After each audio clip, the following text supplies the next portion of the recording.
All these automakers, guys, are complaining in Europe about these new emissions regulations. They're saying, we can't meet these regulations. It's too hard. We can't, 25% of the cars we sell can't be EVs. It's just not going to work. But the good thing is that they're, as a result of this, discounting their electric cars in Europe, which are, to be honest, they're quite expensive in Europe. In fact, here's an example. The Tesla Model Y, it is literally 10,000 US dollars cheaper in Australia. That's the case for almost every EV. The BYD cars, they're all at least 10,000 US dollars more expensive in Europe than they are in Thailand, Australia, Malaysia, for example, New Zealand. It doesn't make sense. Cars are too expensive in Europe. They just are. But now manufacturers in Europe are realizing, well, okay, we need to sell EVs at a low price in order to not have to pay Tesla billions of dollars in carbon credits for their carbon credits. So, well, let's just do that.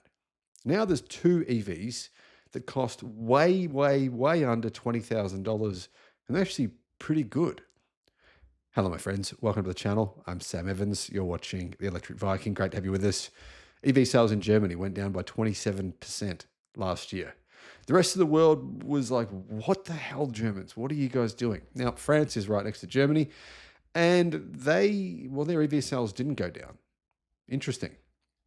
In France, Renault has cut the cost of their cheapest EV, the Dacia Spring, by 2,000 euros on Tuesday as part of a wave of discounts coming in Europe this year to boost EV sales.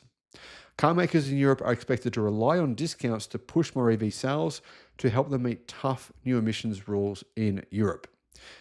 At least 1/5 of all European car sales, meaning at least 20%, must be EVs to avoid heavy fines, but only 13% of vehicles sold. So they've got to go from 13% to 20%.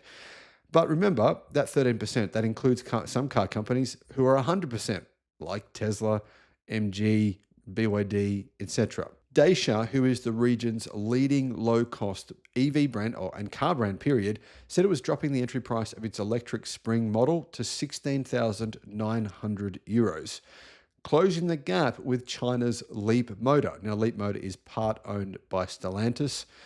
But anyhow, I mean, Leap Motor's sales this year have been, 2024, they absolutely skyrocketed. Leap Motor is one of the fastest growing car companies in the world last year.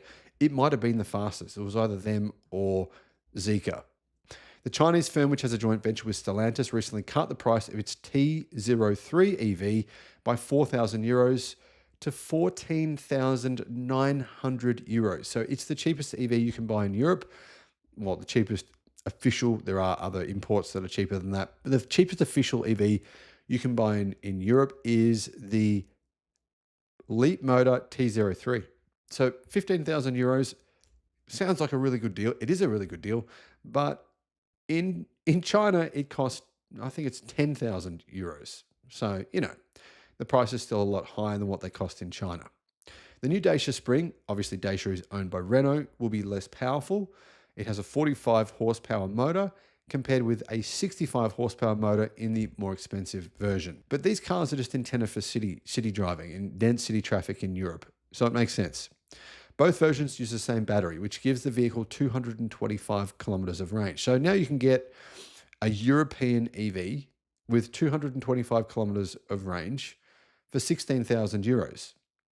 It's an absolute rip-off in comparison to what you pay in China, but in comparison to the rest of Europe, it's an amazing deal. And that really goes to show my point here, which is electric cars are so expensive in Europe. It's kind of ridiculous if you look at the prices of them in China.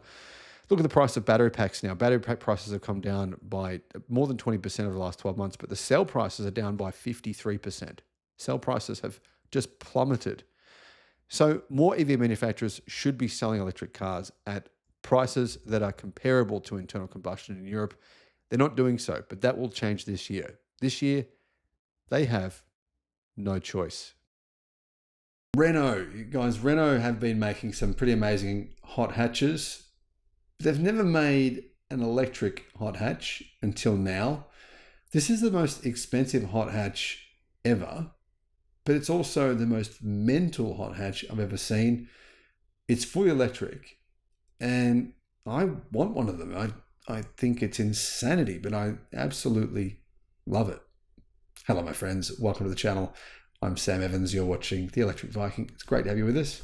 Welcome to all the new subscribers. There's about 15,000 new subscribers over the past 28 days. Never seen this kind of an increase before, so it's great to have you. If any of you would like to support the channel, you can do so. And I'd really love it by clicking the link in the description to our YouTube members page. Renault 5 Turbo 3E has been revealed in France. It's coming out, I believe, either the end of 2025 or early 2026. It's the most mental hatchback ever made, ever. And this is not a concept car. This is real. It's based on the Renault 5, obviously, as its name implies, but it's not turbocharged in any way whatsoever. It's truly bizarre that Renault decided to use the word turbo, like Porsche.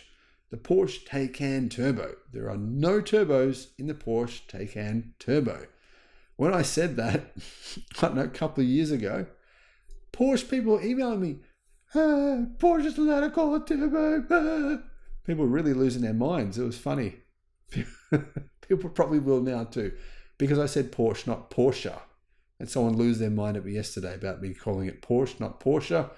So I'll try to remember this Porsche way you guys call it. In Australia, we call it Porsche. Anyhow, Renault says the R5 Turbo 3E will have 373 kilowatt, around about a bit over 500 horsepower. All that power goes to the rear wheels. I mean, this thing is going to be ballistic. That means it can do 0 to 100 or 0 to 62 miles an hour in 3.5 seconds. So it's faster than a twin turbo V12 powered Aston Martin DB11. It's faster than a Ferrari Enzo. It's faster than a Nissan R35 GTR. And actually, guys, if it didn't have that really ridiculous paintwork, I think this thing would look epic. I mean, imagine this thing in, I don't know, gunmetal gray or something a bit more subtle like that. I think it would be really, really cool. The R5 Turbo 3E will outperform the Alpine A290 hot hatch. So Alpine is like a premium sister brand to Renault, and they have a hot hatch, and this thing's way more powerful than that. So who knows? Maybe they'll make an Alpine version of this as well. Now, even though this thing is amazing, I mean, it has dual in-wheel electric hub motors, allowing for precise control of torque and being able to have a limited slip diff. Basically, even though it's got some really cool features, it's very, very, very, very expensive. It has a carbon superstructure. Don't know what the hell superstructure means. It's both stiff and lightweight. I believe it's got a carbon tub. So I'm going to guess that the weight of this will be much lighter than other, basically hot hatch EVs.